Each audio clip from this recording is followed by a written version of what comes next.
Ever been in a team building session where everyone's staring at their shoes, fraying and soon? Yeah, we've all been there. Bad icebreakers are awkward, uncomfortable, and honestly, they make team trust less, not more. But here is the good news. After organizing over 1,000 corporate events at TeamOut, we've discovered the icebreakers that actually work. The ones that get people laughing, connecting, and genuinely enjoying themselves. Today, you're getting our top 5 icebreakers that we use at every single event. These aren't cringe-worthy, trustful activities. These are the ones that turn strangers into teammates in minutes. But before we jump in, if you want more tips on building stronger teams and planning better events, hit that subscribe button and turn on notifications. We share proven team building strategies every week. Whether you're planning an offsite, onboarding a new hire, or just want your next meeting not to suck, these 5 icebreakers are about to change everything. This first icebreaker is so simple, yet it gets people sharing stories they've never told in a normal meeting. It's called Two Truths and a Lie, and here is how it works. Each person shares 3 statements about themselves. 2 are truth and 2 are false. The group guesses which one is a lie, which sounds basic, right? But here is why it's brilliant. First of all, you don't need any materials, no props, no prep, no awkward games to explain, just people talking. Second, it opens up real conversations. Someone says, I lived in 5 countries, and all of a sudden everyone's asking questions. You're not forcing a connection, it happens naturally. Third, it is actually fun. People are getting competitive to guess the lie, they laugh when they're wrong. The energy in the room completely shifts. We use it as a start of almost every retreat we run. Within 10 minutes, people who've never met are laughing together, they're sharing unexpected stories. And here is the key to keep it light and playful. This isn't for catching people out, it's about learning something interesting about them. Perfect for onboarding sessions, the first day of a retreat,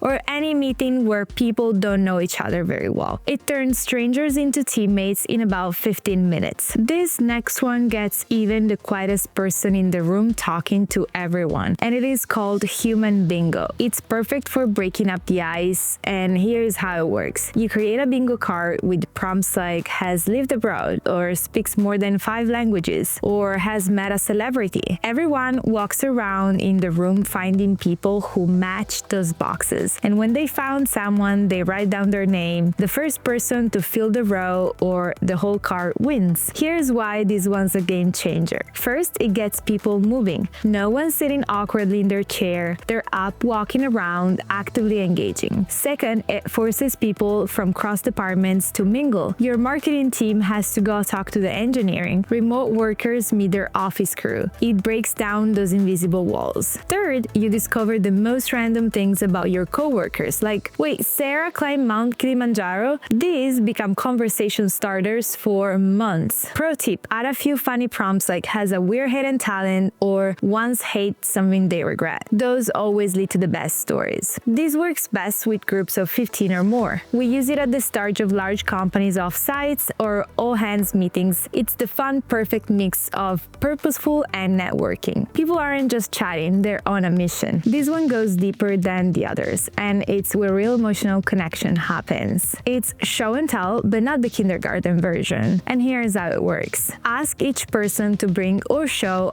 something meaningful to them. It could be a photo, a souvenir, an object, and share why it matters to them. This one's different because it builds empathy very fast. We've seen people share childhood memories, creative hobbies they've hidden for years, even family traditions from their culture. Suddenly, your coworkers aren't just the person from accounting, they're real humans with rich lives. One retreat we ran, someone shared a guitar pick from their first concert, another person showed a recipe card from their grandmother. This moment creates genuine connection. Here's the key. Keep it short, 1 or 2 minutes per person. You want to keep the energy flowing while staying personal. This works best when it's small groups, and during team retreat you want to strengthen relationships. It's especially powerful on day 2 of an offsite, once people feel a little bit more comfortable. Don't use this on day 1 with strangers, it might feel too vulnerable. But once there's trust, these icebreakers takes it to the next level.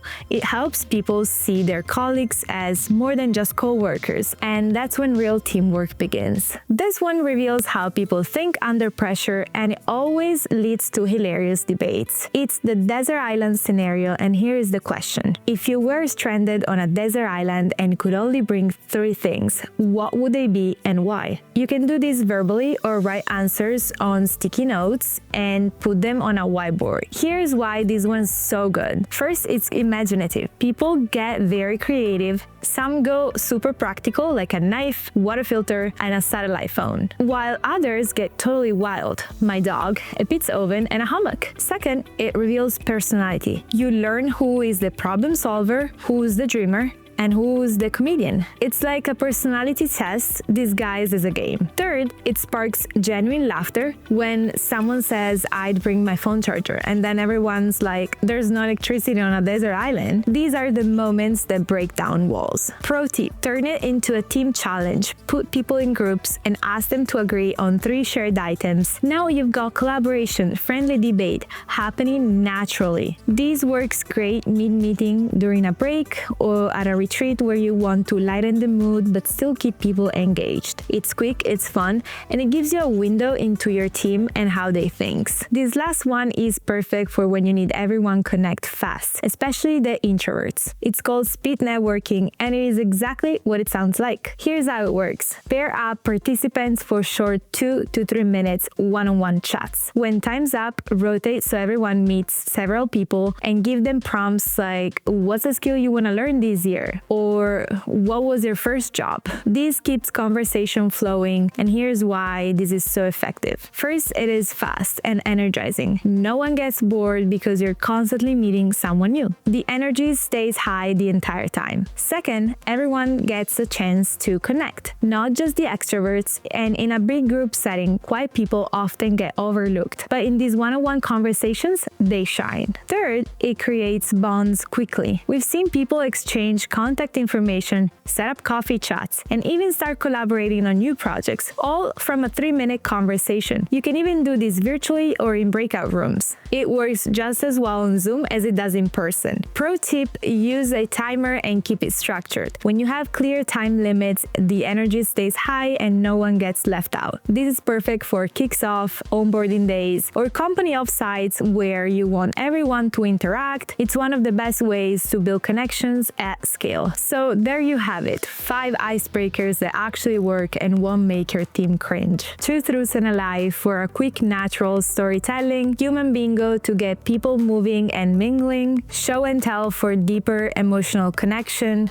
and lastly, desert island scenario for laughs and personality insights. Oh, and also speed networking to create bonds fast, especially for those introverts. Here is my advice. Don't overthink it. Pick one that fits group size and setting, and if you're starting an offsite with strangers, go with 2 truths and a lie. If you go a big group, human bingo is your best bet. The goal isn't perfection. The goal is to create genuine human connection, because strong teams don't start with trust falls, they start with real conversations. Now, icebreakers are just the beginning. If you want to know how to plan an entire team retreat that people actually remember, check out this video next where we break down our complete retreat planning process. And if you found this helpful, smash that like button for subscribe for more team building tips that actually work. Drop a comment below, which icebreaker are you actually going to try next? We'd love to hear from you, and thank you so much for watching. And remember, strong teams start with genuine human connections. We'll see you in the next one. Bye.